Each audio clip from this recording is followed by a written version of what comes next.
Rites of passage. Boys to men, Sonny listen, sing, boy, in disorderly unison, with your brokered innocence, and the miseducation of the black prince stoned to the Nile. Raised by crocodiles, I suppose this is why our manhood is skin deep. Superficial yet vulnerability, what a rite of passage. What a classic. We in the boxing ring like classy as clay. That's magic. Ooh, had to hit him with some. Oh, well, first I'm supposed to snap when you do poetry. Like, hey, no, I'm not cultured. Thank you. I'm not cultured, so I don't snap. This I don't guy. snap. All right. So if y'all wondering why you didn't hear Nia singing or me rapping first in the beginning of the podcast, is because we doing something different. The fellas is taking over for the One Night podcast. So it's your boy Mikey Barxxx, 3X's cousin Nasty, and I'm here with two of my good friends I wanted to bring on the show. Because I felt like I wanted to have a fellas night. I mean, the girls had their joint a couple of weeks ago. Yeah, we on tequila tonight. No more wine. We on tequila, man. Facts. Nah, straight Do say. And I do say. But yeah, so like I said, y'all already know who I am. But I want to introduce y'all. Well, y'all already met Nate. I got my man Nate. Nate's on the show. But here I got new to the show, but friend to me. My man Justin, what's going on? What's going on, everybody? I am Justin, the hip hop professor. Some of you may have heard me already. I have my own podcast, #NoFauxGiven, where we talk about blunt truth and other topics that we find pertinent to us as black men in our community and culture. I'm honored to be here today. Thank you. Listen, and I've heard his stuff, but it might get you upset. I ain't gonna hold you. It might get you upset. So, but if that's what you into, that's what you need. You know what I mean? If you want some men to get you upset, that's the podcast for you. Somebody once told me the medicine burns when it's going down. That's how you know it works. That's a fact. I hear that. And Nate, you want to reintroduce yourself? What's up, y'all? My name's Nate. Poet name, Pen of the Stranger, or Words from the Wise, whichever one you know me as. What's up? How you doing? 23, aspiring nursing student, poet, rapper, and I'm just glad to be here again. Word. Now I ain't gonna lie. You told me the other day that you in the last episode you told us that you started as a rapper, and I was like, hold on, you used to rap, bro? Like, yeah, I was shocked. I don't know why it's so surprising. Nah, it's because like you always really like. I just can't. But I guess when I think of rapping, I think of you talking about like being in the streets guns and shit like that, and it's just stuff like that. Yeah, and I was just like, nah, that ain't him. So what was you rapping about? It's hilarious. Okay, so I was a different kind of kid, but long story short, I used to run with my crew. We used to spit like we had like 2 producers and like 4 dudes just spitting. So it was a group of 6. So we felt like we was like D12. Awesome. D12. We was like, we was like the modern. Yeah, you took it back. We was like the modern day D12. You know what I'm saying? So we was rapping at the time. I was doing like I said, I was doing bad stuff. So I was like smoking, out late, doing drugs, partying, messing with shorties, being not who I am as who y'all know as right now. What you mean? That sound like you last week. I was gonna say you're only 23, man. Like, hold up. See, I'm not going to see why you had to out me like that. So, my bad. Nah, it was just like I guess in the sense I was just overindulging in the things that I indulge now. You know what I'm saying? So like, got you. Eventually, like went to college. So me and my mans, like we all went to different colleges. You know what I'm saying? And we all just started doing our own thing, and life just happens. I'm still cool with them. Like we all cool, but like, you know, like we're not in the same central area no more. You know, so I mean, we're gonna get into that because like the whole like artistic, my thing is like the artistic identity is a hard thing to accept. Especially when like you come from like a Caribbean or a strict black household like mine, like you want to do what? You're not about to be. You're not about to be a doctor. You're not about to be a lawyer. You're not about to be president. If you're not going for something professional, or if you're not doing something with a trade, why? What are you doing? You know what I'm saying? Like, and that was my mom's thing. And, you know, I'm the only boy in my family, like son, like sibling, like child wise. So it was a rap for that. Like it was clip. Like mom, I want to do like music. You want to do what? You know, you gotta rethink what you just told her. You like, I do music. I do music as a hobby. Oh, okay. Right. You gotta shut that dream down. Yeah, it wasn't until I got here that I accepted it. Word. So, Justin, like I told you before, the reason why I wanted you on this is because you dabble in music too. You know, I mean, Hip Hop Professor is not just a name for show. So I guess I can talk about that a little bit. How the Hip Hop Professor came to light was again, I used to do college access, and at my job, the Harlem Children's Zone, we had this program called Summer Bridge, and they were trying to find creative ways to get students prepared for college. So these girls created this elective class called like Beyonce 101, and they did this whole cool class. I gotta give Beyonce nods because people think I don't like women. So I gotta, you know what I'm saying? Like they get the wrong thing from the podcast. That's not in fact true at all. You inspire me, so I'm giving that props now. So when I saw that, I was like, yo, what if we took hip hop and we not only enlightened our young people about the communities in which they come from, the music that they love, but also show them the same tools they used to be, productive in school, they can do and use it to appreciate the music. So what I did was I did my own research. I researched the beginning of hip hop from the Bronx, burning down the buildings, from the political oppression that was going on, removing the instruments from our schools, the street gangs in the 80s, the crack and all that, the gang violence in the 90s. I intertwined that with the music, with like critical release dates, projects that came out, and how it all built into what we know as hip hop today. And I gave my students a syllabus. They had a recommended reading on what I felt were the prototype rap albums, and I also told them on the flip side to send us albums that they listen to and cross-reference with the album from our list. So the students at the end did like a presentation on like one kid was doing what's the guy's name from Chicago? I like him a lot now, as a matter of fact. Common or Chief Keef? No. Neither one of them actually. Neither one of them. He had this song called Mirror. Not Chance. It's another dude. I know you're talking about.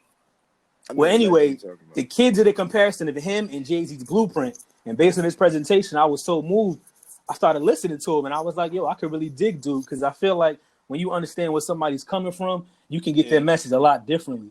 Definitely. I really like hearing you say that. Like, I really want to give you your flowers while you can still smell them because I work in education, right? Yeah. And it's a thankless job. The whole world thinks it's just something that's easy. You just go in there and just teach, or you just go in there and be a counselor. You just go in there and do whatever. It's extremely difficult to put extra time into a curriculum and try to infuse something you care about. That means you took that home. You took time you took from home. That's what I mean. Like, and I really want to give you your props for doing that. I'm glad you did it because it breaks that stigma that black men can't be educated. It breaks the stigma that black men don't care about the youth. Like, we're just self-serving and things like that. So I really appreciate the fact that you did that. And I really, when I met you, you tell me all the things that you're doing. Like, I'm really thankful to see that there's people like that. You know what I mean, in the world. So, I appreciate that. Thank you. That means a lot, man. Thank you. Back to you, man. Seriously. So, that being said, people here for a show. You know what I mean, people want to hear from controversy and stuff like that. I'm sure we'll give it to them.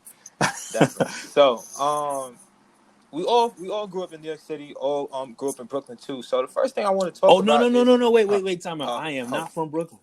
Oh, for real? You said, hold up, man. Oh, I forgot. Oh, you're not. Yeah. I'm from Queens on Long Island, man. Matter of fact, let me, since we're giving flowers, let me be clear on this statement. First and foremost, there's nothing wrong with being from Long Island. There are a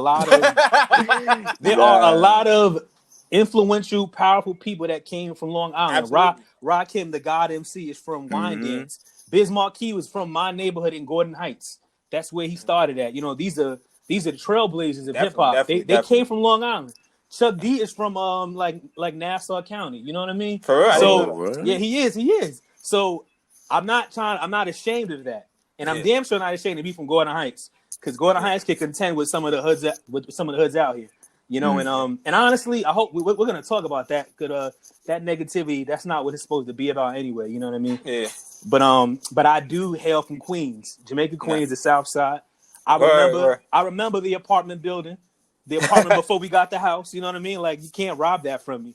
You know, I definitely feel you. It's funny you say that. After I left Brooklyn, I moved to Jamaica, Queens. So it's definitely some connection. But so me and Nate, born in Brooklyn, Nate stayed in Brooklyn. I ended up moving to Queens. You was from Queens to Long Island and stuff like that. But in general, we all share that New York City experience. Yes, absolutely. And absolutely. I wanted to ask, like, what was it like to grow up where you did, and how do you think that plays a role in your life now? I'm gonna throw it to Nate first. Mm-hmm. I'm gonna let you go. Growing up, I've been in the same like apartment for like 23 years. Besides like the last It's 4 crazy. being in Buffalo. Yeah, facts. That's because my grandmother owns the buildings, and my mom was like the landlord in her steed type. Mm-hmm. But growing up, I will hold you. Growing up, like I was kind of sheltered. Like my mom didn't like me going outside. Like she didn't like me going outside or Oh, like you wasn't playing. outside? Nah, I was outside. I was outside like at a later age, or I would get snuck out like by my cousins or my sisters, or eventually at a certain age, my sister was like, "Yo, Nate, like live a little, like go outside, like get." What part of Brooklyn are y'all from again? I'm from East Flatbush. I moved around a lot. So I was born in Bed-Stuy, moved to East New York, moved to Flatbush. I moved around a lot. Yeah. But growing up, I would say it really like my environment really probably affected me when I got into high school, because high school is when I was really started doing my own thing. Like I wasn't really, you know what I mean. And High this school is is when it when like changed. facts, and I was like being exposed. Like I'm talking about like walking and just being yo, what you doing? Yo, black coat. Like it's like damn, yo, like I'm just trying to get home, dog. Like and a lot of so like it kind of breeds like a mentality like, yo, watch your look over your shoulder, like don't, you know what I'm saying? Even so, even more so, like you experiences at school. So like at school, you know, you start thinking like everybody's out to get you. Like you feel like everybody's like not on your side, or like even if they're not on your side, people like always watching, they watching your face, they talking about you. Like, so it's like, yo, I don't mess with you either. Like I don't bangs with you either. I don't want to talk to you. Like fuck that. So I eventually kind of like learned like family's always first friends, you know what I'm saying? Like your cousins, you know. So like that was kind of like what held it down. And even more so, like I said, my group back in high school, we was really tight. And yeah, just being very wary of people. To now, like I forgot what you used to call it, Mike. He was like, oh, that New York bully mentality, when like it's cold and you just walking through, you just like, Oh yeah. You got your hoodie on. Yeah, you got your like you headphones just in on, a whole different zone, like a whole different groove. Yeah. So being in Brooklyn, and even so, like even seeing Brooklyn change, it's kind of like you kind of have to. Yeah, that is crazy. Yeah, you know what I'm saying. Like you kind Different of have place. to I don't even know that place.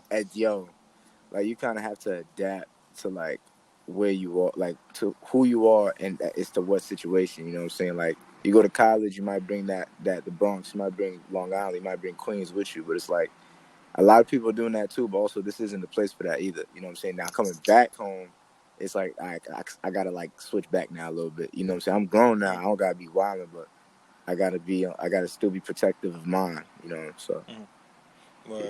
All right. So for you, Justin, how did your past influence, where you at now in life and stuff like that? So for me, growing up for me was always weird because I mean, in the beginning when we were in Queens, it was dope because most of my family is actually gonna be in Harlem and the Bronx. Mm-hmm. So I spent a lot of time in the city, actually, more time than I probably did in Queens.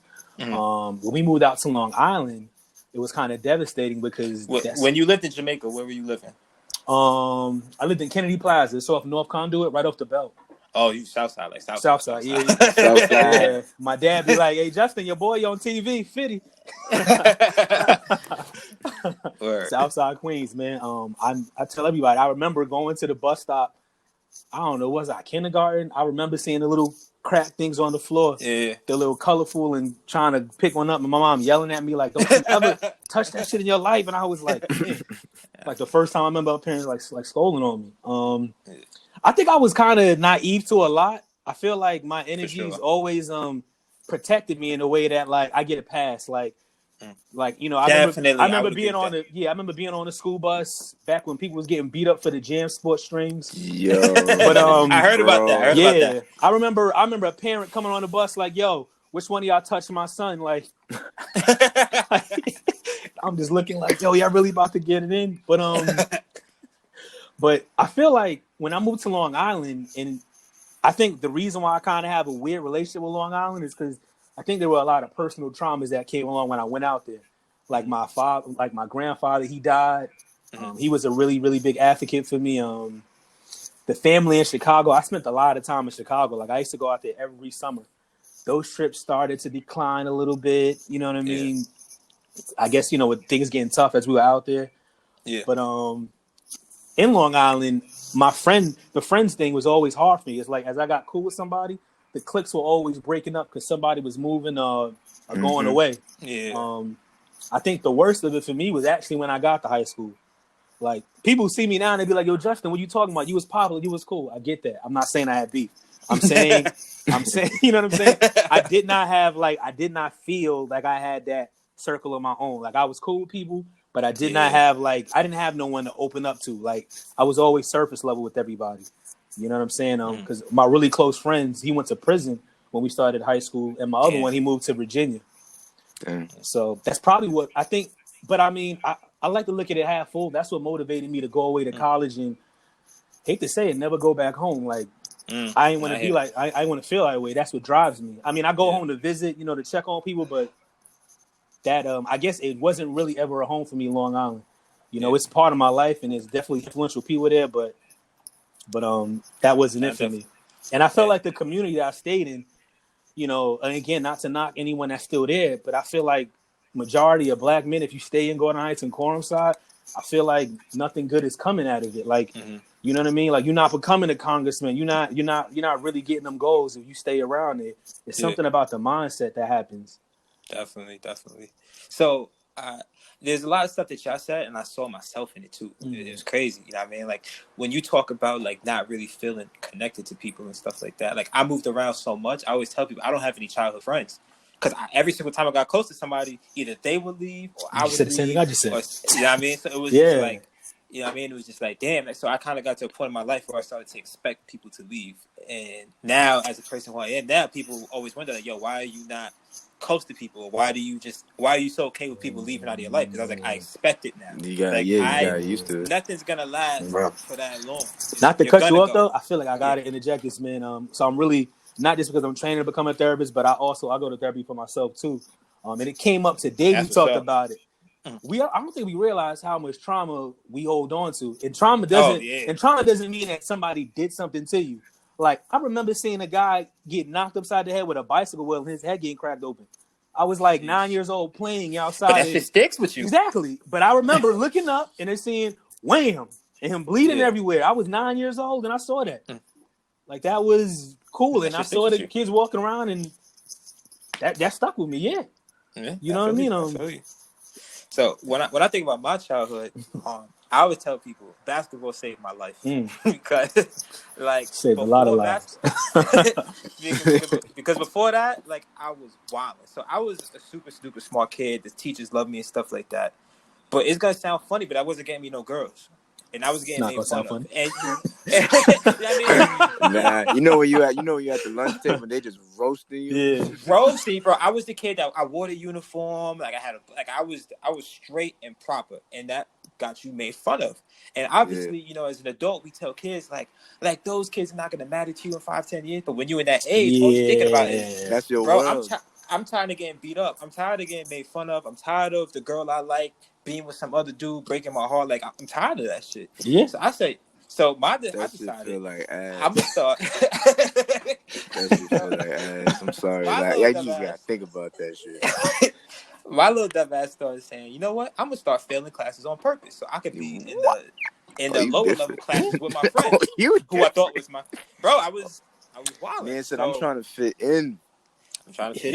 So then I was with you to that one, bro. As I said, like, I was there until you started saying that shit. I don't know. I was failing classes on purpose. I was failing tests on purpose. I had a test to go to a specialized school because these people saw some gift in me or something like that, and I purposefully failed the test because I wanted to stay in the school I was in with my quote unquote friends, right?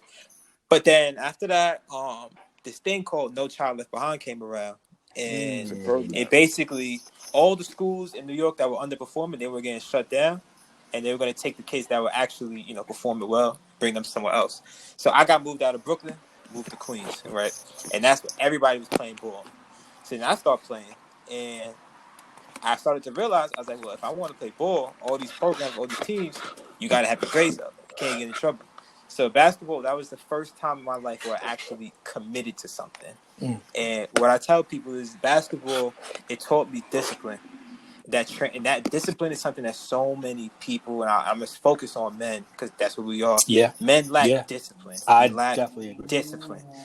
You know what I mean? And it taught me so much about that. It taught me that academically in school, when, you know what I mean, there were times I wanted to drop out and I was like, nah, I gotta finish. You know what I mean? It taught me that in relationships with significant others, like, you know what I mean, there's times I wanted to quit, but nah, I'm gonna try and make this work. It helped me with joining my fraternity. Like, there was a lot of times when, you know, I mean, anybody that's ever joined a fraternity sorority, you know, there's times when you want to quit. You know what I I mean? won't say everyone. All prizes Yeah, are not the right, same. right. You know. Everybody, you're right. Well, a lot of people, Hold a on, few don't people, include me in that. a few people, when they try to join, you know what I mean? Like, I always tell you, there's that moment when you hit that wall. Yeah. It might be 1 weekend, it might be 2 weeks in, it might be a month in, whatever it is. And you have to make an active decision to stay. And basketball taught me that all those practices, all those games, all those moments where I wanted to quit, and I continued to persevere, I learned that from basketball. So, Did you play in college? I was about to play, but the reason why I stopped playing basketball was because I was having really bad panic attacks and it was raising my blood pressure to the point that my blood pressure was at like 160 over something. Like, they thought I was like, something was really wrong.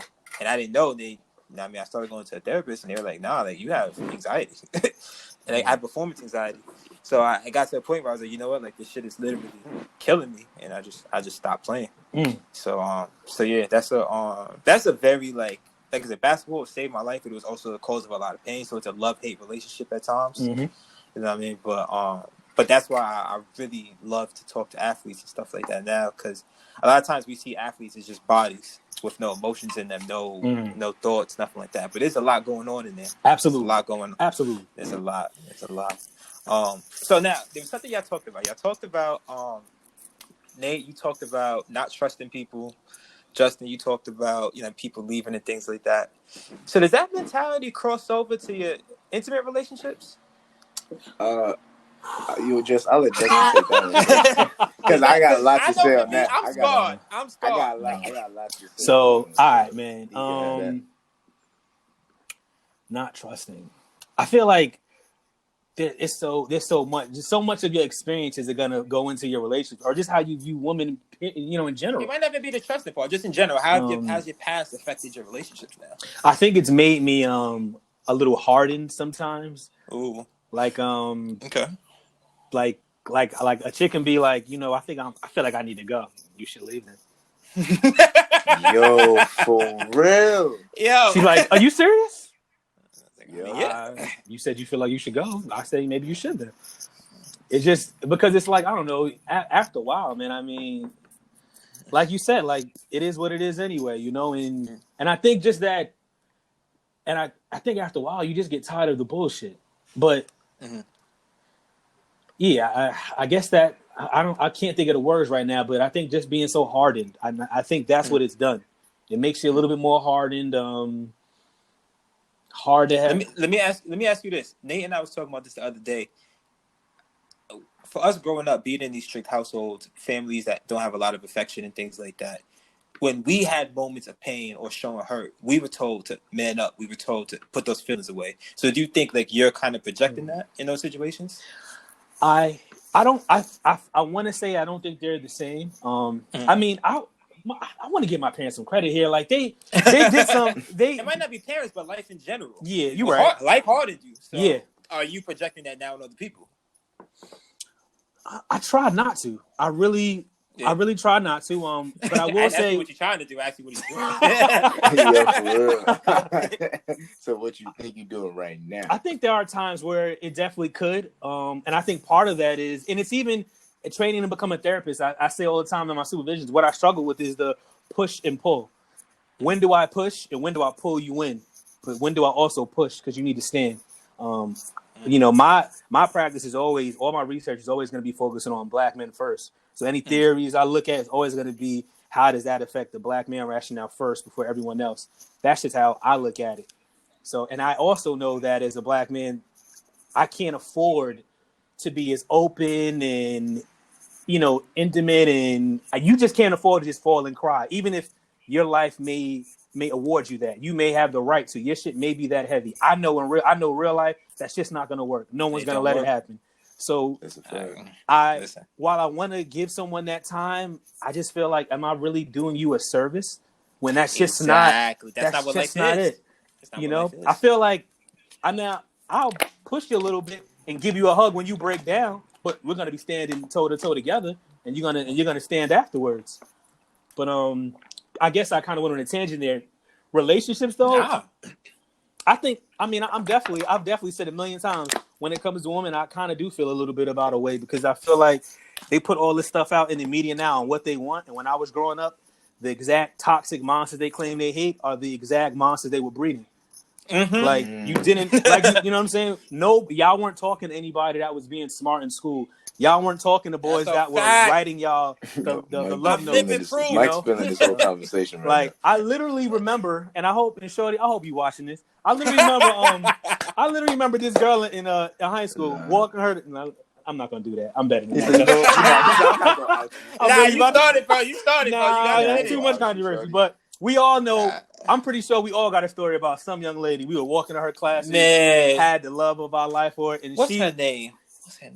And she done played you for some dude that hanging outside of 7-Eleven right now. I forgot her. She was dub. You know what I mean? There was this girl in 8th grade, man. That was my girl, I thought I made it because I got me a bad little Colombian thing. So I'm thinking I crossed over and shit. I'm like, oh yeah, I'm lit. Right? I'm lit. Back when I didn't love black women enough. Yo, you know what? She not a rebel. I love the black woman so much that I was afraid to even entertain the white woman. You know what I mean? In Long Island, in my school, there was a lot of them there. And I'm just like, yo, how you do that, bro? Like, you don't know they let me tell y'all though. So I really liked Shorty. Like, yo, I'm really feeling her and shit. So after school, we would always the whole school would meet up at like the corner store. We kick it and shit like that there. So then one day we get there and I don't see her. I'm like, what the fuck? Like, where's she at? Next day, so I'm like, I hit her up. I was like, yo, like, I ain't see you. She was like, I gotta tell you something. I said, what? And she was just like, I went to I'm not gonna say his name. I went to such and such name's house. And you know what I mean, we kissed and we did whatever they did, and this is over. Yo, my heart dropped to my ass. I was like, I'm sad, I'm mad, I'm everything all at once. This is my first time ever getting heartbroken like that. And I'm like, yo, like, I do everything right. Like I got good grades, like I play ball, like I'm fit, like it's a bum ass nigga. Like I'm how do I lose, bro? How did I lose? Can I raise that one? Hurt, bro. Yeah. My freshman year of college, this shit. I mean, I probably talking about ladies. Just pay attention. I don't know what I did, but anyway, man, I bought this girl. That's where you fucked up first. Tickle Me Elmo, whatever, because she loved Elmo, whatever, to try to make up with her. Not only did she give me the Elmo back, but she started smashing like one of the dudes I was hanging with. But guess what? But wait, it gets so much better. We got to throw this in. She got married the next summer to somebody else. Sheesh. It sounds like Buffalo State. It sounds like Buffalo State. Yo. But let me ask you this: we talked about this, we talked about this before. Talking about men being more loyal to their mans than their girl. Were you cool with your mans after that? Yeah, I have no. I mean, it felt. Oh nah, yo. Wow. Time out. Hold on. Wait. So keep it a stack. The friendship was never the same. Like, we weren't hanging out like we used to. We were cordial, but it was never the same. You know what I mean? But yeah, I probably would. Wow. But she was not She was never my girl. I mean, I had feelings though, and I feel like he knew. We even hung out together. Like, it's just, I kind of feel like that's more. I guess I put it more on her than him, and she got married, so she had a pattern of it. I feel you. So just to tell you, bro. Okay, look, she was doing that shit anyway. She's doing shit. So Nate, for you, how did your past, whether it's your past in your life or past relationships, how did that shape the way you interact with women now? Don't worry, none of your girls is listening to this. Don't worry about it. I mean, I'm not gonna keep anything under the wraps anyway. Because a lot of people who listen already know. I'm sharing this shit to everybody. Yeah, you can send it personally. Oh, but like, not for real. But growing up, like, I was the shy kid. Fuck that. Not even that. Honestly, like, I dealing with a lot of stuff. Like, my sisters were the main ones that were like, yo, man up, like, handle this way. Like, I was told, yo, all right, so boom, I have 2 older sisters. The one who's like, I'm close to both of them, but like the one who everybody calls me her twin, like Gabby. We're like, Gabby was like, when I got to high school, Gabby was like, nah, nigga, you gotta be a player, you gotta fuck these hoes, don't get in no relationship. That sound like no, that's the funny part. That sound like that Gabby, sound like right? that sound like. And then my elder sister Mo, like, Nate, be the sweetheart, you know what I'm saying? Like, you know, be nice to her, whatever. Yeah, the devil so on one shoulder, it was like a on side, you know what I'm saying? It's like a spectrum, and like I eventually got to a point where I was like, man, I ended up being the sweet guy because like, that's all I knew. I felt like if I was a nice enough guy, like if I did the right things, like everything would be Gucci, nothing would be a problem. You know what I'm saying? And then it just went wrong because like, also at the time I only started receiving attention from shorties like in high school. Like I don't even know why, but I was getting attention. So at the time I was with the shorty. I was with my first girlfriend ever, like the first love of my life type shit, and then like. I ended up cheating on her because of the fact that I was getting so much attention from shorties. I didn't know what to do. And that kind of like set I ain't gonna hold it, that kind of set the tone for like pretty much the remainder of my high school career. Cause like, well, that's a lie. The ex I had before that actually cheated on me with the shorties, but we gonna roll over. That's some new shit. That's that new shit with a shorty. That's that new shit. That's that millennial. Damn. Shit. That's that Generation X, whatever you call it, shit. Cause like she literally ghosted me for like 2 weeks, then text me, and then she was like, I gotta tell you something. Mind you, it's like summertime, so I'm like, what's up? Like, what happened? Mind you, we're about to start our sophomore year, I think. Yeah. She's like, she's that young already. Like, she's like, yeah. So like I kind of did a thing with another girl. I was like, in my mind, why you hit me up? It's crazy. That's what I was mad. That's what I'm thinking. I'm not even mad, baby. Can we talk about it? At the time, I processed that first because I'm a nigga. Like I bet threesome, shit, I'm lit. And she was like, nah. So then my next thought in my mind was, so for what though? Like, you know what I'm saying? Like, why? And it didn't get me upset. It like emotionally wise, Mike, I tell you, I was so like non-reactive to the point now, like I understand why I'm non-reactive to a lot of shit, or at least I try to put on the front that I'm non-reactive. Because when I don't give a reaction, you don't know what the fuck I'm thinking. You don't know what I feel. You don't know what I'm gonna do. So at this point, it's like you didn't care enough. You didn't care enough anyway to check me, check me, or at least tell me right after. So I don't care enough to even tell you how I feel because you didn't care about how I felt regardless.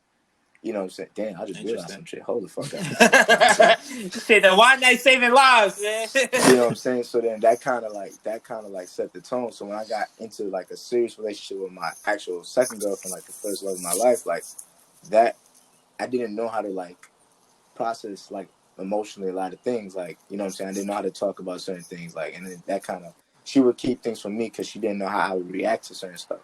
So I'm like, all right, I guess we keep this shit from each other. You know what I'm saying? Like, you an Easter egg, I'm an Easter egg, we hiding. What's up? Like, and then it eventually got to the point where, like, I ended up cheating on her, and I fucked up. So you You know what I'm saying? her? Yeah. But I fucked up in that manner, and that kind of, like, just had me fucked up for, like, the rest of the, like, until, because that was right before I went to college, too.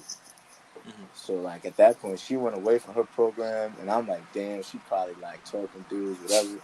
And you trying to do the long distance thing? I told you, bro, long distance don't work for me. No. You know what I'm saying? Yo, like, I used to go. Don't work. Nah, bro.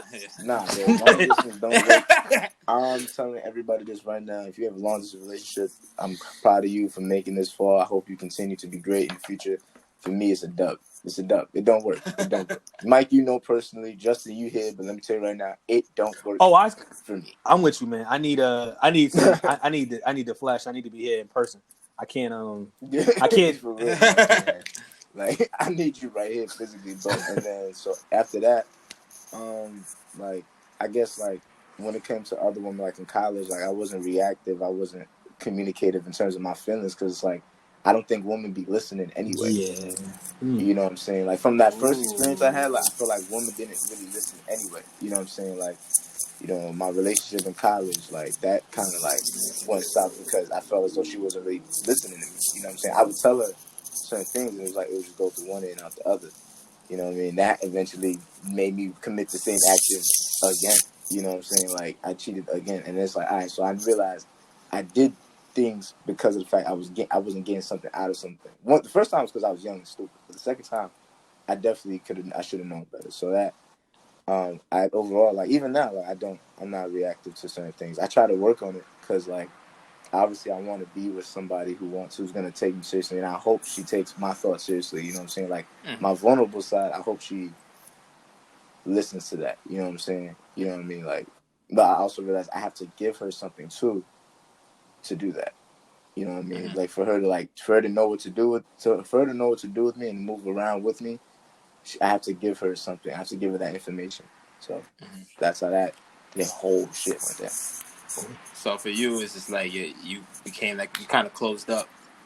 Yeah, like, it was just like, it's over. Like, you don't care. Like, you don't care. I felt like women didn't care about how men felt. Like, I didn't. Like, I still don't think they can do right now. I feel like women. Oh shit! A lot of I think a lot of women. Well, I tell you this. They say that they care. They say that they support us, and I'm not saying that they don't. But it's in terms of what they want to support. Oh yeah, I agree. But when I tell you, like, this is what I need from you. This is what I need you to stop going off on me. This is what I need you to listen to me. This is what I need you. Now, this is what I need from you. No. That's not what you need. That's not what you need. You're wrong. It's like, no, I'm trying to tell you. You're not listening to me. You know what I mean? So it kind of creates this feeling where sometimes it's like, like, what's the point of me even talking? I feel like most women, not all, but most, really don't want anything. They just want the idea of it. Like, they want a marriage and a family because they're tired of seeing it on their Instagram. It looks so cool, so now they want it too. Even though most of them, because I feel like most of them, like, I love asking people this: if you want something, what are you willing to do for it? Like, you want a relationship, what are you doing to be in a relationship? Like, what do you offer a relationship? Instead of telling me what you want in a relationship, what do you want to offer a relationship? Oh, that's a groove. I'm gonna steal that next time. It is a groove, and you know what? And most of them will be in the groove. You ask them that because they won't be able to. They're not gonna be. They can't do nothing, And that's when all the emotional shit starts to happen, because it's like, yo, do you really, really want this? Are you that adamant about it? I don't think so. I think you're adamant about the idea of something. It's almost like that's how a lot of them fall out. A lot of relationships fall out because it's nothing real. You just wanted a wedding. You really just wanted a party. That's ego. That's plain and simple. That's ego. They wanted the bragging rights. They wanted the bragging rights. I was talking to, and you said it at the beginning. I just want to put it again in the middle. He's not saying all women. No, I said. I won't even say most. I'll say a solid percent. A solid percentage. A solid percentage. I just want to make sure we keep reiterating it's not saying all. You're not gonna get no soundbite of this when we don't say not all. I know Miss Perfect is listening right now, and this is not you. Fine, baby. I'm glad we haven't met you yet, but I'm glad. I'm glad it's not you. But damn, where was I about to go? I forgot. My fault, bro.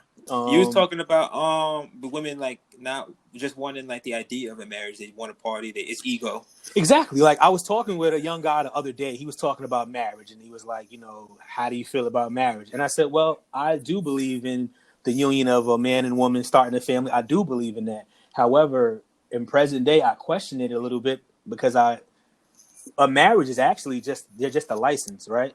That's literally what you're paying for. You're literally for that license. I'm here. And now, on top of the license, the ceremony. Right. But if it's so sanctified, if it's so special, do you really need that? Now, the license, I get it, because there's things that there's insurances and stuff that comes with that. That is important. I'm not going to swear that for a second. You can also do that with a lawyer and have an estate. We'll do the same thing. A wedding, right? Like, you just killed mad girls. but babies, I'm not here to kill your dreams. I got a better one for you. A wedding is going to cost you between $20,000-$30,000. If you love someone so much and you want a foundation, you can take that same $20,000-$30,000 and purchase a home. Put both your names on the mortgage, like you did that marriage license. Now you actually have something of value to launch your life off with, instead of a ceremony in debt. That's true. And Instagram pictures. Sorry. Gotta get the Instagram pictures. Gotta get the Instagram pictures. You gotta front for the gram. You gotta stuff for the gram. Now, I know what I'm saying is challenging a lot of, traditional thought, but if you want something you never had before, you can't do traditional things. You got to do something different. Ooh. Oh, Nah, that's a this fact. man is talking. This man is talking right now. That's He pulling up from 3 right now, now. boy. He pulling up from 3. This nigga's spitting right He just now. came Yo. off the screen and went crazy. Nah, I definitely feel you on that one. So, okay, so now that being said, we talked about this earlier, Justin. I want to bring it to the conversation, all three of us. Are men selfish? And one part of the question is, are men selfish? And then another part of it is it okay to be selfish? I'm gonna say yes, we are selfish. But I'm gonna say we have to be. I should pull up the Chris Rock quote, and I think he says the man is the only person in the family that is not loved unconditionally. If your father does not, if your father does not provide shelter and your essentials, he ain't shit. Your mother can be a crackhead, do nothing for you. You still love her, and she still deserves to be loved. And she still deserves to be loved. She still deserves to be loved because she gave you life. That is a fact. But your father, the day he doesn't do nothing for you is the day he's done. So yes, that is a fact. because a father, because a man has that burden on him. Yes, he needs to be selfish because he needs to make sure that he's in position to carry out those tasks. Because being all generous ain't gonna do shit for you if you can't deliver. Because you can be a real generous, nice guy, but if you can't deliver the goods, nobody cares, and you're gonna get real tired real quick. So you're of the belief that to provide, you have to be in a good position. Like you can't like there's some people that feel like I know. Okay, I'm gonna word it this way. A lot of times I get into debates with my girlfriend about the fact that I'm like, yo, I can't support you and I can't support us if I'm not good. So I need to make sure that I'm good. And she's more of the belief of, no, we grow together and we develop together and all stuff. And I'm like, no. No. I don't have the research. I didn't do it myself, but there's a lot of studies out there that already show that women and men socially process things differently. Women are more communal. And you can even, and I tell people, sometimes look at nature. A lion goes on his own. A lioness works in a pack, right? So, of course, women, and I mean lions and humans, I know that's a big difference, but, have fun with it. You're gonna see that same pattern show itself in nature. So for a woman, she's got her sisters and all that. They're used to doing these kind of things together. Men for so long have been so used to we got to move on our own that it's kind of our DNA. Like that's just what we do. Yeah. Kind of nurture at this point. It's nurtured into us, conditioned. And it's also a learning styles and how we process things. Like the way what works for her may not work for you. And then I'm sure there are some men that can process things, in a group setting with a lot of communal. I know for me, a lot of times, if I'm clicking and you talking to me and asking me questions, you're not helping me. You're kind of hindering me. So I like to be on my own too. Same. How about you, Nate? So do you feel like it's okay for you to be selfish? Do you even think you're selfish? Yeah, hell yeah. Nigga, I just told you that the other day. I feel like it's because we kind of touched on it in another topic, Mike. But yeah, like women are raised to be communal. They're raised to want to build, with multiple, like whether it's like family, whether it's friends, they're kind of raised to be that person, that individual. And for men, it's kind of like it's kind of funny. I'm about to quote my own poem, but it's literally like you have to get it on your own. You do get it on your own. Mm-hmm. You know what I'm saying? And then because we're also, I don't like to always put race onto it, but like because of the fact they're also black, then we don't initially, Mike, let's talk about it. We don't ever always really look at another black brother like when I'm walking in Brooklyn and I'm walking, like I see another black brother, he grilling me. I'm like, what the fuck you looking at? Like that's my instinctive, you know what I'm saying? That's your instinct, You know what I mean? But the first thing I remember, I saw a post on Instagram. It was like, yo, instead of grilling him, how about you say, what's up, how you doing? Or like, yo, you good, brother? Like, say something instead of just looking at somebody blankly, and thinking the negative things. You know what I mean? So I believe men are selfish, and I believe, is it great to be selfish? Yes and no, because everything requires balance. When you're selfish and when you're all about you for so long, it's kind of like all you know how to cater to is yourself. So that's why men are I feel like that's why men are low-key put into a place of like, all we really got to do is provide and we good. You know what I'm saying? Because if I can't provide for you, my mother always told me, like, Nate, if you don't got nothing, no shorty's gonna stay with you. If you don't got your education, you don't got your bread, if you don't got things that she needs, she will not stay with you. I don't care. I don't care how much she about it. You know what I'm saying? And like, It's the truth. You know what I'm saying? Like, even now, like I got out of post grad and I was like, yo, I don't really got nothing. Like I got a degree, but nothing to show for it. You know what I'm saying? Not a job, not an interview, nothing. I you know what I mean? And that's the harsh reality of some like, not to say all, but some undergraduates. You know what I'm saying? Like getting a job that isn't directly immediately after graduation in your field. You know what I mean? So I think there's also I mean, I'm sorry, were you still going? no, you good, man. Okay. I was gonna say I think there's also, because you hit on something serious, yo. The black experience is dynamic in itself. I feel like when you talk about men and you talk about black men, there needs to be a major distinction here. Because I think black men, the selfishness isn't always about me. Sometimes you're being selfish because you're trying to build something that's going to benefit others too. Some people, yeah. You know, like Martin Luther King had to be selfish. That was selfish what he did. He sacrificed his family time for the civil rights movement. You know, Malcolm X, he sacrificed his life, you know, to put forth. You read that book, he took it.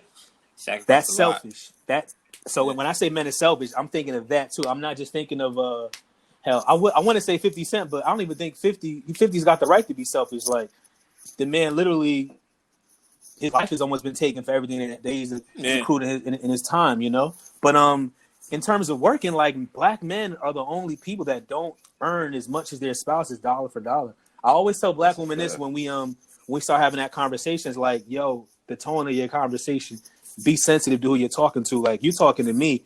Do you look in this room? I'm the one that's the rare one here, and you're making more than me. Just know that. So, you know, we got to be careful with, you know, when you're driving this thing about black men being selfish. Black men are being selfish because they're fighting tooth and nail for every penny they can get. That's a fact. That's a fact. So earlier when we were talking about it, Justin, through text, I said, like, I think I'm selfish, and you said something. You were like, do you really believe that, or are you just taking on like the messaging? And you made me think. I was like, man, it's something I tell people a lot, that it's like, there's some things I believe about myself. I'm starting to realize now, is like, I don't really believe that. I'm just internalized what people are saying to me. Because you're an educator, bro. So you're a nurse. I'm an educator. You know what I'm saying? Like, these are not selfish fields. These are service-related fields. So I feel like if you want to give all your time to your nursing, I mean, not your nursing, to you know, your craft and poetry, maybe that's what you're doing to keep yourself sane, so that you can keep saving lives out here. You know what I mean? If I want to go in my house and strictly just play my rap music and do my research on hip hop ideology, maybe that's what gives me faith, so I can go out here and provide therapy and help for my community. If you take that away from me, maybe I can't do that as effectively anymore. And you're an educator too, so you know, whatever you think is making you selfish, I always argue, well, is it really being selfish, or is it how you cope? That's a really good point. So what are some? So I want to know for y'all, like, what are some things? What are some messaging that y'all get a lot? Like, I know for me, I get selfish, I get insensitive. One thing I had to unlearn was that for the longest time, I thought I lacked empathy, and I realized I don't lack empathy. I care about people, and there's a lot of times where I'm able to put my feet in other people's shoes. The issue is just that I'm a solution-based person. If you tell me, I like that solution focus. That's my theory I use. I'm gonna help you with.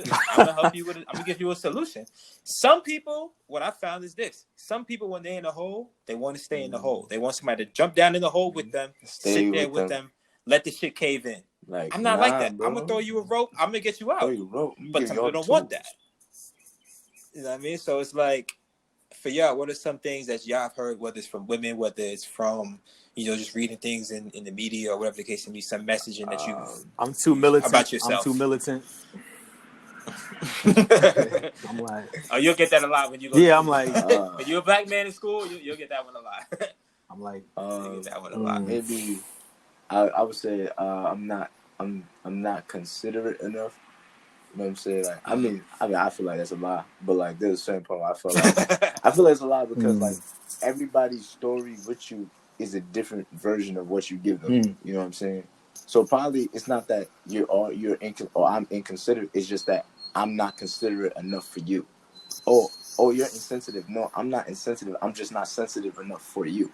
You know what I'm saying? Like, you have a certain gauge that I'm not feeling enough for you.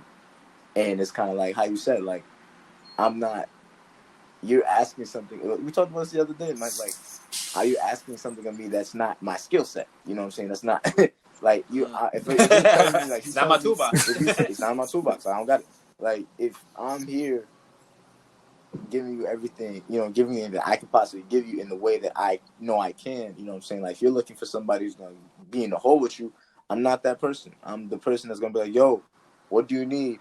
I just need someone to be here with me. I'll be here with you up here while I give you this rope. Climb up, you know what I'm saying? Like help me help you, you know what I'm saying? Like, and that kind of that in itself is how like I like it's an issue because it's like when you deal with someone like I guess like me where like I don't want to like the things I'm gonna say to you, I'm saying it to you to be to motivate you, to get you going, to spark that fire. Some people will translate that into, oh, I need you someone to just listen and be there. It's like but why though? Like, because then it's like, so what are you gonna do after this? That's my thought process. What are you gonna do after like, we go, like I coddle you. You know what I'm saying? Like I want to make sure you're able to get up from this moment. That's my thing. I want to make sure I uplift you. You got everything. You good. Brush the dirt off. Need some water. Like that's it. You know what I mean? So for me specifically, it's always either one of the three things. To answer your question, inconsiderate, insensitive, and I mean they all kind of roll over to each other. But basically, you don't care enough. I heard that too.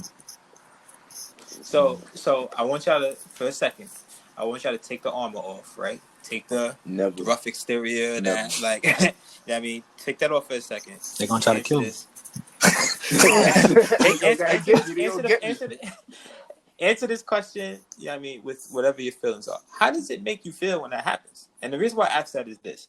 There's a lot of times whenever we have these conversations with women or we have these conversations with people, Justin, you said this to me, it always ends up in, get the fuck out of here, nah, fuck this, fuck that, nah. I want us to have a moment as men to express how it makes us feel. For me, when people say those things to me, that shit really hurts because I know how much I pour into people. I know how much I care about people. I know how much like I sacrifice for the people that I love. And after I've done that, for them to turn around and tell me, you just don't care, you just don't listen, you're this, you're that. That shit hurts like a motherfucker. So for y'all, I want y'all to just kind of talk. How does that make you feel? It's a slap in the face. I feel like it's a way of like discrediting what I'm trying to do. Like I feel like when I get the whole militant thing, it's like you're being disingenuous. You're trying to use that as a compliment, but really what you're trying to say is you're trying to muddle my message and try to like. It's like what they do with the whole Malcolm X thing. People love to make it seem like Malcolm X was this warmongering black man. And that's like all the that's time. not true. Like if you ever took the second to honestly you talked to him, he even said it in an interview with a white dude. He's like, no, I think we need to get it, and it's in the mixtape too. We need to talk unapologetic. You say how you feel, and I say how I feel, and we keep going with the conversation. And that's how you get progress. You can't get progress if you're going to constantly hide behind words. That's not how you really feel. So I just feel like when people give me that whole militant thing, I feel like you probably weren't really listening to me. You just you envisioned something and just like blew me off. Mm-hmm. And we talked about that before. Like, how does it feel to not be heard? That was like one of our first conversations. How does it feel to not be heard? Right. This shit hurt. It's hard. How about you, Nate? I'll go back to my first statement. It's a slap in the face. It's kind of like, yo, like you can't possibly think like I'm here for you all the time. Like I'm your friend, you know what I'm saying? Mike, you tell me this all the time. Like being a friend is a huge role. It's like you sign up for that, and you like when we talked about it being what's the word unconditional. You know what I'm saying? Like I'm willingly being here for you. You know what I'm saying? So like if I'm making a choice, I'm making a choice to be here with you. I'm making a choice to put in the time. So like the fact that you think that what I said you twisted it. You know what I'm saying? You twisted my nerves in the nerves, my words in the manner, and it's like, nah, that's not exactly what I'm saying at all. Like, so then eventually it settles in. You know what I'm saying? Because then it's like, damn, am I really? Yeah, that's like, the worst, that man. When that happens, you know what I'm saying? Am I really? You know what I'm saying? Like, if we're gonna get real, like, shed the armor, like, am I really that person? Then you start, well, not maybe you, but me. Like, I'll start like thinking about all the scenarios that's similar, and I'm like, am I really this messed up person? Like, not messed up, but I'm like, do I lack empathy? Do I lack sensitivity? It's like, nah. Like, I'm a sensitive person. Everybody who knows me close to me knows I'm a sensitive person. Maybe just like I said, how I handled the situation with you, it wasn't for you. it wasn't to the level that you needed it to be. You know what I'm saying? Everybody has a different gauge for certain things, but overall, it kind of just makes you feel. Makes me question my character low key, because then it's like, now I got to go back to the building blocks. Like, I got to figure things out. So I challenge y'all, good brothers.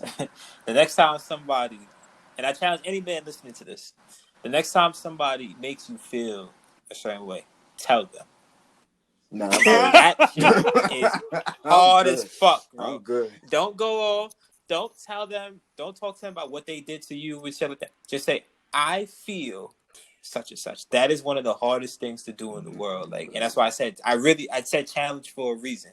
I challenge you when you say I feel. Actually say a feeling. Don't just say I feel like you did that, or I feel. No, actually say I feel hurt. I feel disrespected. I feel misunderstood.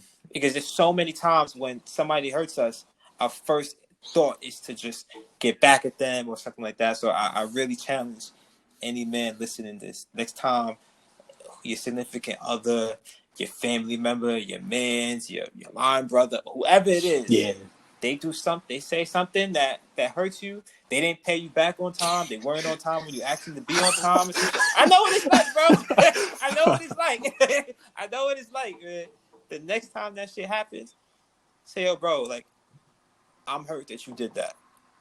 And just go from there. And like I said, it's a challenge. Try it. It's uncomfortable, but that's, you know what I mean, that's how you take those relationships, those friendships, things like that to the next level, in my opinion. You know what I mean? But they already know, bro. That's how you said, bro, like, fuck all that. I mean, I get it, because, like, it kind of keeps people, it's supposed to keep, like, the person who hurt you, hurt your feelings accountable. You know what I'm saying? Like, I feel that's one thing we don't do as men. Like, when we hurt, we don't let the person know, that hold the person accountable by letting them know what they did and how it affected us. You know, by not doing that, the action repeats itself. And so we constantly, I constantly just push it to the side, or bottle it up, or bury it, because it's like, you know, whatever, it's just dead now. Like, so I get it. I'll try. What about when women are like, you know, when they're disingenuous with like relationships? This happens especially when you have one of your non-traditional relationships, which is like the famed friends and benefits of your situationships. You know, I feel like a lot of times it starts over here, and it's clear as day, and they just always try to just like slowly slide that little. But like, why ain't you? I'll be honest with you. I'm not. I don't know. Like, that's kind of when that happens. I knew that was a good one. I'm thinking about it, because it's kind of like,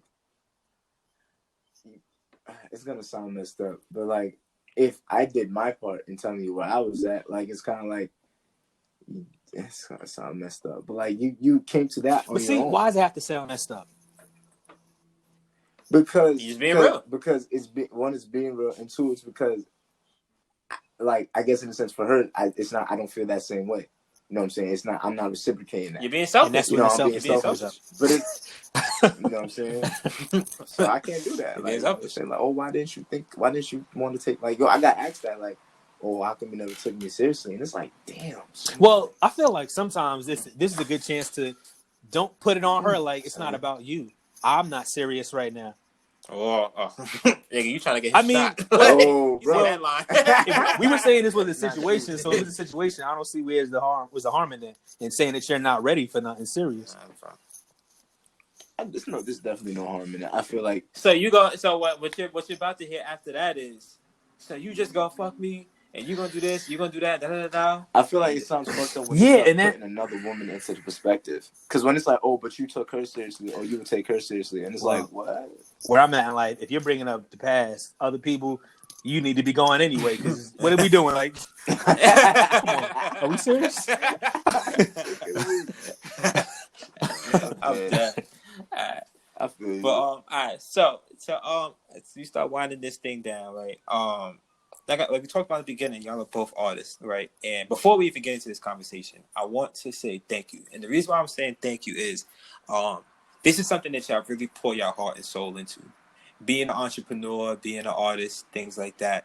And y'all could easily see someone like myself and my girlfriend who aren't artists and just jumped into this like podcast thing. I mean, being an artist, being an entrepreneur, things like that. And you can easily look at us like, look at these two people just trying to jump on the wave and things like that. But I appreciate the fact that y'all both have been very supportive. Y'all are welcoming, like, you know what I mean, things like that. And I really want to say thank you for that. It gives me confidence, you know what I mean? Because I was scared as shit. To put my like work out there, put my thoughts, my feelings and stuff out, it's scary as Bro, it's scary as hell. Still get bad So anxiety. I'm really thankful for the welcoming arm that y'all have opened up to me. So I really just want to say thank you for that. But with that being said, I want y'all both to kind of talk about like the ups and downs of being an artist. Like, what's it like? What was that moment like when you said, "I'm gonna do this," despite that fear? What's it like when people are telling you, "Nigga, you can't make beats. Nigga, you can't poetry, bro. I know you, bro. You don't do no poetry. Fuck out of here." Like, So so for what's me, that like? art is I think art is a mindset. You know, like I'll talk to my dad a lot about Yeah, it because he's into like numbers. He see things, everything concrete. Art is fluid. Like yeah, I see a box, I also yeah. see the space around the box. I don't just see the box. You know, Yeah. so for me, it's always hard to talk and share it with people because if you don't have that mindset, the conversation is just not going to be a good one. It's going to be trying to explain It's not something to gonna you work. that Yeah, you just can't see. You know, so for me, yeah. and for a lot of time, that's probably why the DJing always went up and down was because I was trying to like do something that my guys around me that were helping me, my machine, they weren't really understanding. That's why the DJ Casanova thing eventually fell off. You know, because I didn't want to be just a club DJ. Like I had been on trying to like blend and bring different music together. I always felt like the turntables was like a paintboard, and like I'm like every mix is like a Just splash of splashing paint. Like paint. it's unique. You can get the track list, but you Mm-hmm. can never That's a recreate fact. that mix I did. Never. You know, there's an art to it. And then I bring it, and then I try to bring it into like the classroom with how I talk to students, and even how I process them, like how the music that you listen to. A lot of it is just, again, it's hard to be comfortable sharing this and opening up because people look at it so crazy, like what rap music in school? Those are bad kids. We talking with them about rap. We don't need to entertain their thoughts. We don't want to know how they think about moving weight. Like, you know, like You don't know why. But now I definitely feel you on that one. So Nate, how about you? Like, talk to me about like the way people may see your art. Things like, how does that make you feel? Well, it's kind of funny because I started off as a rapper, and like when I got into poetry, I got so comfortable with poetry that I wasn't that scared to show off my poetry. But once it came to like music, it was a whole different feel because that's a whole like, you know what I'm saying? Because like Mike, come on, son, like you said in the beginning, like Nate rapping, he don't look like he talking about spitting moving bricks, nigga. He Yeah. don't talk about moving weight, you know. He ain't talking about keys. What do you know about keys? You know what I'm saying? So like for me, it Yeah. was kind of like, damn, like if I'm Come a not little bit closer to the mic. my Come a little fault. bit So closer to the like mic. when I'm like, is this better? Yeah. So like when it came to like moving, like talking about moving keys, I wasn't that person. Like I wasn't moving bricks, but like the stuff I wanted to talk about and portray was like the vulnerable side of me. Like my art and all, whether it's music or poetry, is the part of me that I don't speak about. You know what I'm saying? It's the stuff that like how we just discussed, like that vulnerability. That's where it lies in. You know what I'm saying? And if I show you that and you like, the fuck is this? I'll be like, oh, never mind. I take it back. it's like a You know what knee I'm jerk saying? I reaction. take it Yeah. back. But ultimately, yeah, it's like but it's like at the end of the day, I have to get comfortable with doing that because by doing that, my confidence in my own art will grow. You know what I'm saying? Like if I get comfortable with just like listening into it, fine tuning it, you know what I'm saying? Even taking the criticism, whether it's too harsh or like if it's constructive, like I gotta take it and I'm gonna do it better because like I want to be able to relay these feelings I have, like the vulnerability to somebody else, and they'll be able to feel that. So the person who isn't like talking of the same person like me who isn't talking about it, and like you said, Mike, who feels as though they don't have like a ounce of artisticness in their body, hears it, they're like, oh nah, this is it right here. You know, this is like this is exactly how I feel. This is exactly what I thought. Like this is an experience I felt before. Like I resonate with this. And I already told you, like, bro, the artistic accepting your artistic side in a Caribbean or just in a strict household is hard. I just accepted it this past fall. You know what I'm saying? And because of the fact that I realized, like, I've lived every day hiding my artistic identity. You know what I'm saying? Like, you're a poet. Nah, I just write poetry. Oh, you're a rapper. Nah, I just write it. You know what I'm saying? You know what I mean? I do it on the side. Like, I didn't embrace it fully. You know what I'm saying? And embracing it fully is when you fully come into your artisticness altogether, because that's when it helps everything. You know what I'm saying? Because once you start accepting your artistic identity and then also displaying it as yourself, like integrating it with who you are, like, yes, I'm an aspiring nurse, and yes, I'm a rapper. Yes, I'm a poet, because that's who I am. Once you accept it in full circle, you'll be able to, like, when it comes to your art, you'll be able to feel more comfortable with it. You'll be able to commit to it more and be able to display or portray it to people even better. Definitely. So Justin, you had talked about that. You say your DJ Casanova thing had the ups and downs, and eventually like fell off. So I remember the first time I put out a podcast episode. It's like this rush. That first time you put out, the first time you perform, the first time you might do a set, whatever the case may be. It's that rush. Then you start to realize you do it a few more times, like, oh shit, like it's a little bit hard to stay consistent because you have them L's that you take. There's times that people be like, nah, that shit wasn't that good, or at times when you share it with your friends and they just like, nah, I'm not fucking with that shit, whatever the case may be. So what's it like when you hit that wall? Talk to me about that moment when you have writer's block. What's that moment like when it's like, what makes you keep going as an artist? Well, I guess for DJing it was paying bills too, but secondly, but even at this point, you're still for me, I realize when you create something, what makes you keep going? There's no telling how long it's gonna live. You know, like it's sad to say, but some artists are not celebrated until they're gone. You know, Basquiat got big, you know, towards a lot in his life, and his art was more so about what he wanted to do. He wasn't going out to make Basquiat's. He was just painting, and then the right people saw it, and it became what it is today. And I think, and for me, and this is a message to anyone listening: sometimes your target audience is not going to be your friends and family. You know what I mean? Like that's just what it. You know, like there were times where I'd be doing gigs and I'm like, my man's just saying this. Shit. It was random white people like, oh my God, do you have a card? You're amazing. I have never heard this music before in my life. This is so amazing. Oh my gosh, I'd love to see you again. Then your man's like, yo, what the fuck? Just play the next song, B. This is trash, dude. Like, like you really gotta, when you trying to, you know, hone your craft, you really gotta, and this is when education comes in. You gotta know your target market. You gotta really know who you are for. You know what I'm saying? Your people are gonna support you because they're your people at the end of the day. They gonna be there for you. You know, they will. They may not be there from the start, but I promise you. But for the big title fighters there, they're gonna be there for you. They're gonna be there, win or lose. But you can't expect them to have that same enthusiasm if that's just not their thing, you know? My mother's in the gospel. Like, she's not going to sit back and listen to my beat with me for hours. It's just not going to happen. But she loves me, and she'll try her best, you know? And she can't help me with that creative process because this is not her waters. You know what I mean? So for me, I guess to answer your question, it was just legacy and an innate feeling in me that I need to be heard. I need to get this out. And that's what drives me to just keep doing it. Yeah. Mm-hmm. So it's more about yourself, really. More about yourself. Go ahead, Nate. How about you? Like, what keeps you going?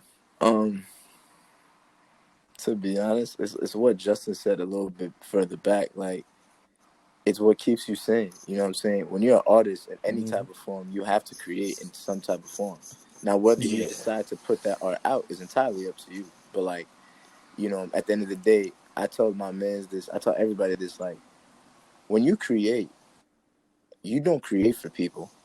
You create for you. You create for what you think. You create for you because that's exactly what you want to see. It's exactly what you want to hear. It's exactly what kind of content that if you see it or if you hear it is what you want. You know what I'm saying? And then it ties into what Justin said just now. Like, you have to know your target audience because your target audience is going to be the same people like you. They want to see that content. They want to hear it. They want to, you know, visualize it. They want to understand why you use this color. You know what I'm saying? They want to do that. And, like, that is what drives me because at the end of the day, like, if I stop creating, if I stop doing these things, like, I realize I don't feel that sense of happiness. I don't see that content that I want to see. Not to say, like, oh, I have the best content in the world, but no, because I know that I'm at least right now, I feel like I'm confident enough to supply that content to myself. And now, because I feel that confident, I make the decision. Well, I want to share this with people. I want people to. I want to see. I want not to say I want to see, but I want to share people a part of me, because that's what the content is. The content is you.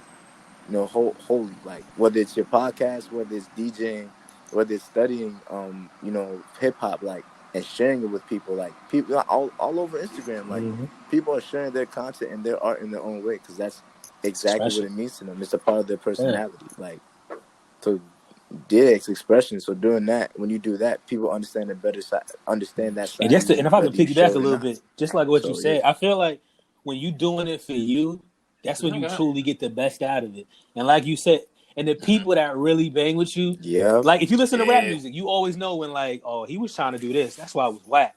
Why I wish he would have just did his, you know what I mean? Like Nas is notorious for it. Like Nas, when he came out with the Nostradamus, we were pissed off. What are you doing, Nas? This ain't you. You was trying to do all this commercial shit. We don't want that from you. We want the yeah, real that's a Nas. fact. Go back to the streets. That's like he's trying to tell you Nas is But the overrated. If you problem don't is want to that listen to he's me, been but always trying to recreate the Illmatic instead of just being himself. What makes Jay-Z so dope is, I mean, Jay-Z adapts constantly. He's constantly evolving, so he's always changing. But his music is changing with him. So it's That's a fact. honestly it's authentic to who he is. It's always growing. That's why 444 was dope, because he was It's at always that Jay place in Z. time.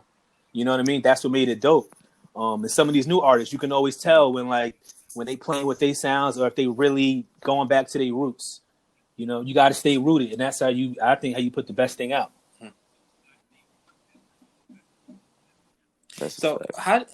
But so here's the thing for y'all have come to that conclusion very early in your careers, right? And it's dope because that's a great thing to come to. But there's that fear. But it's like, what if I don't become big? Because we live in this That's comparison the first society. mistake. I get on my That's the Instagram and trap. I'm like, That's the damn, trap. I'm not That's the first mistake. such and such, Bro, right? that's I'm that's not. that's Don't. I'm I'll be not That's the real rich. with trap, you. bro. That's I'm the trap. not. Mm-mm. You know what I mean? Don't do it. Don't do it. Like, that's like, So bro, I was on the phone with my cousin. Like, You've already when lost. you start looking at other people, it stops becoming. Hey, comparison is the thief of you joy. stop becoming about you. Like, bro, I was like, like, this whole quarantine thing. But I see a lot of artists that I know publishing, putting out their works, putting out their videos. And at first, I was like, yo, I gotta hurry up. But I'm like, no, you're in your own race. You're in your own race. Yeah. You grow with your art as long as at your pace. So if you're gonna force it, that's when you stop doing it for you. You know what I'm saying? Like, you shouldn't be in a race with other people. Like, you know what I'm saying? You got something too, bro. You have something to offer. That's what you have to remember. Like, Everything's you have been done something to before, offer but you Yeah. regardless. still got a unique spin to it. That's a fact. Exactly. Like if you don't believe us, I mean, if you might want to believe Quincy Jones. I was watching this documentary out on Netflix. I don't know if anybody's seen it. It's called Quincy, and in it he said something that, like, yo, me and my girl, we had to pause the shit and just be like, damn, you just fucked us up. He said, once you start to chase the money, God leaves the room. Mm-hmm. And that shit blew our mind because we were early on in the podcasting thing, right? And we would think, like, how do we have the most controversial thing? How do we get the most likes? How do we get the most spins, streams, all this type of shit? And we start thinking. I was like, wait a second, why are we doing this? It's about just sharing what we believe is going to be beneficial to somebody else, and whether that's the whole world or whether that's just 5 people right now, it's fine. And honestly, you might start at 5. You got to start somewhere. Maybe just for right now, this point in your life. It's just 5 people. How many times do we hear about people say, yeah, man, I was performing in the back of fucking backwards ass club before. I would the pastors who are so successful now, I was like, man, I was just preaching in a church in a shack. I had like a 30-minute session just doing Sunday school and stuff like that. But then they blow up to these bigger things because they stay true to, like I said, to what you are, what you have to share. There's so many times I have friends come to me, yo, Mike, come listen to this. Anything anybody sends to me, I listen to it. That's my word. I give everybody my word out. If I tell you I'm gonna listen to it, I'm gonna listen to it. And I can't tell y'all, 8 out of 10 times I send it back to the person. I'm like, yo, you're not talking about you. You're talking about these girls that I know you're not fucking. You're talking about cars I know you're not driving. You're talking about a lifestyle and the hood and stuff like that you're not even living anymore. Talk about what you had now. Like, there's so much in that. There's so many people that, like, there's 21-year-olds, like college students, who's rapping talk about what it's like to fucking like be in school and shit. I wish I could rap about that. Like, there's so much to talk about with that experience. Like, I just don't have the ability to put it in rhymes. So it's like, like y'all said, like, man, don't compare yourself. Comparison is the thief of joy. Say a great example. Just a couple episodes on my be podcast. yourself. I was salty. I was venting about the whole D-Nice thing. You know, D-Nice going his Instagram live, 100,000 people. I'm sure he made a little penny on that too.